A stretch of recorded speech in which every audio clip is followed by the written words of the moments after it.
बिस्मिल्लाहिर्रहमानिर्रहीम, अस्सलाम वालेकुम। मैं हूं मोहम्मद जुनैद हलीम। नाज़रीन, उम्मीद है आप सब खैरियत से होंगे। नाज़रीन, एक और फॉल्स फ्लैग ऑपरेशन की तैयारी कर रहा है भारत और अपनी शर्मिंदगी का दाग जो उसे लगा है उसके दामन के ऊपर मई के अंदर पाकिस्तान ने बदतरीन शिकस्त का उसे मज़ा चखाया। अब कश्मीर के अंदर लश्कर तैयबा की मौजूदगी का बहाना बनाया जा रहा है और क्या क्या कोशिशें की जा रही हैं और इसके लिए पाकिस्तान पूरी तरह से चौकन्ना है। कुछ अहम अपडेट्स, कुछ अहम डेवलपमेंट्स आपके साथ शेयर करेंगे। फिर एक और बड़ी पेशरफ्त है बोर्ड ऑफ पीस के हवाले से।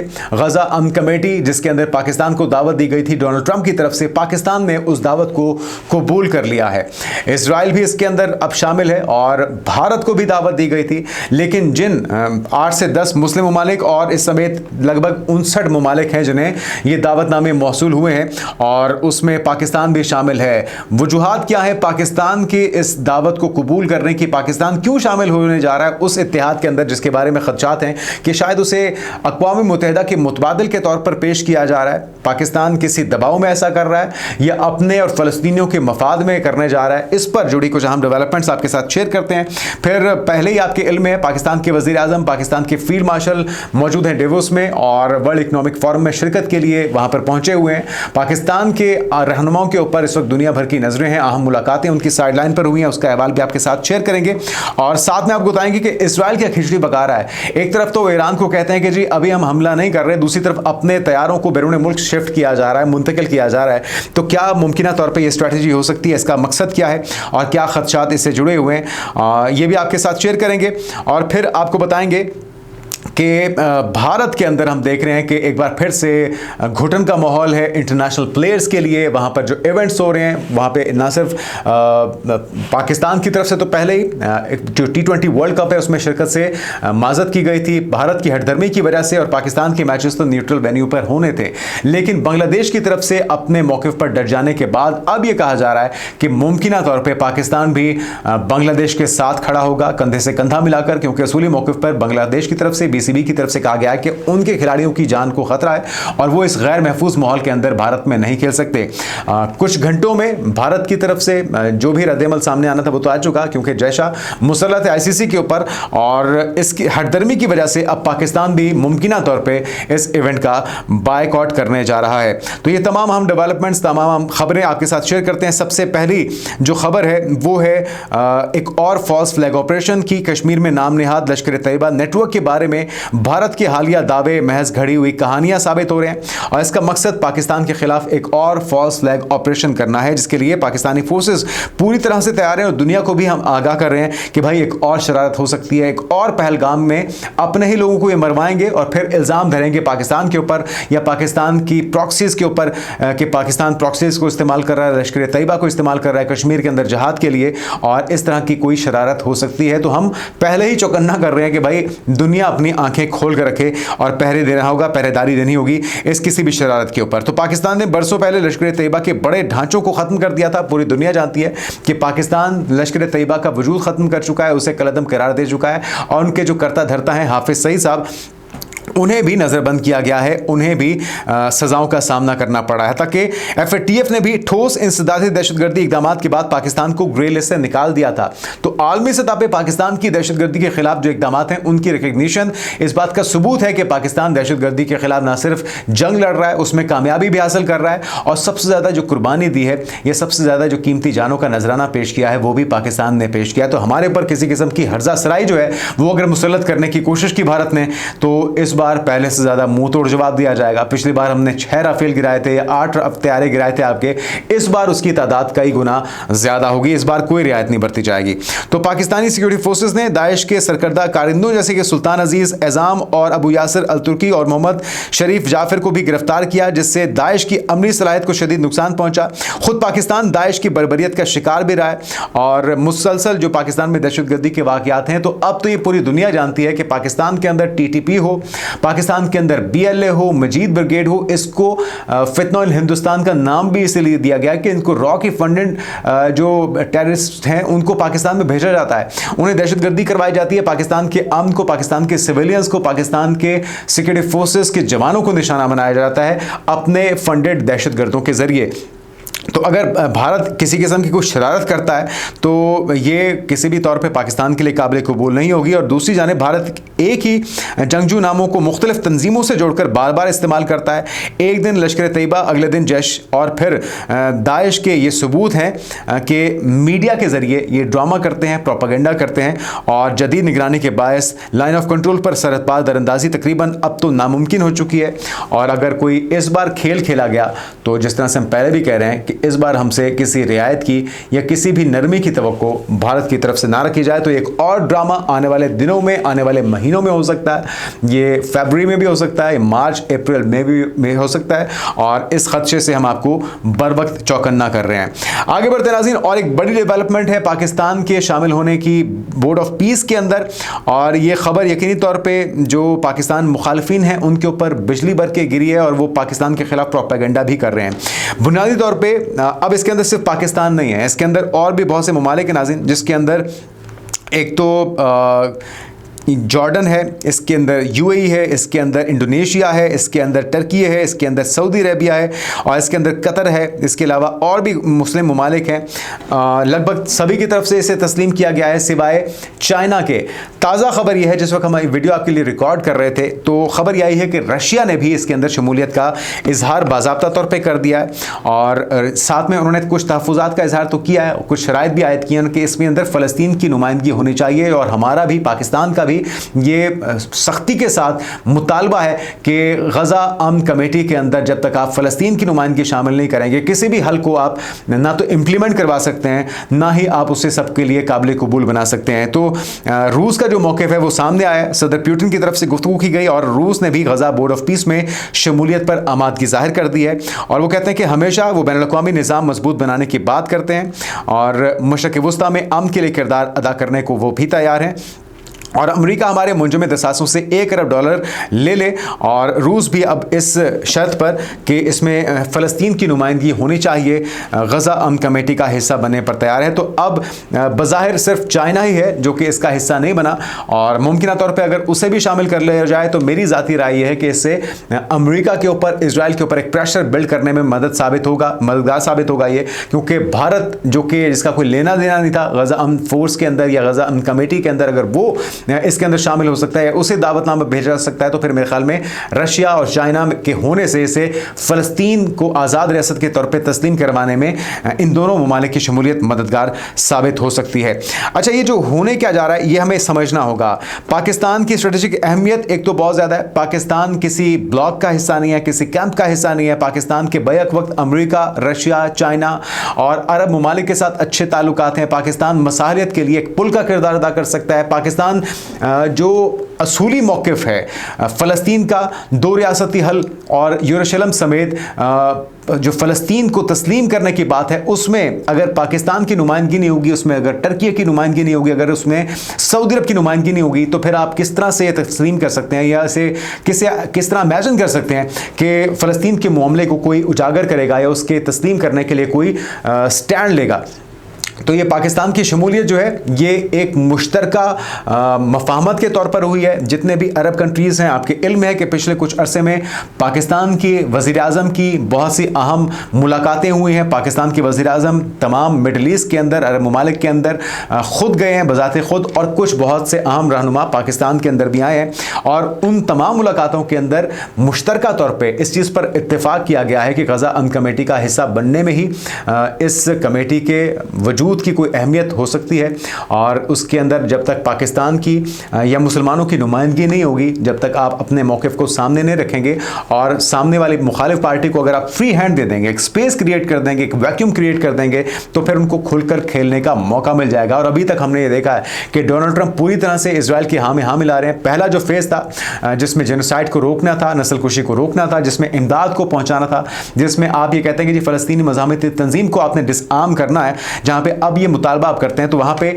ये ज़रूरी है कि आप फ़लस्तीनियों के हक़ का तहफ़्फ़ुज़ भी करें और वहाँ पे मुस्तकिल और देरपा अमन को यकीनी बनाने के लिए अमली इक़दाम करें। फिर बारी आएगी फ़ेज़ 2 की, और इसके लिए आप कमेटी की तश्कील तो दे चुके हैं और उसके लिए आपने दावतनामे भी भिजवा दिए, पाकिस्तान में इसमें शमूलियत भी इख्तियार कर ली, लेकिन ख़दशात जो हैं आलमी दुनिया के, ये टाइमिंग बड़ी इंपॉर्टेंट है। एक ऐसा वक्त जिसमें मगरबी दुनिया, पूरा यूरोप इस वक्त अमेरिका के खिलाफ खड़ा हुआ है। ग्रीनलैंड के ऊपर जो उस वक्त हर्जा सराई की कोशिश कर रहे थे डोनाल्ड ट्रंप, जिस पे अब उन्हें बैकफुट होना पड़ा है।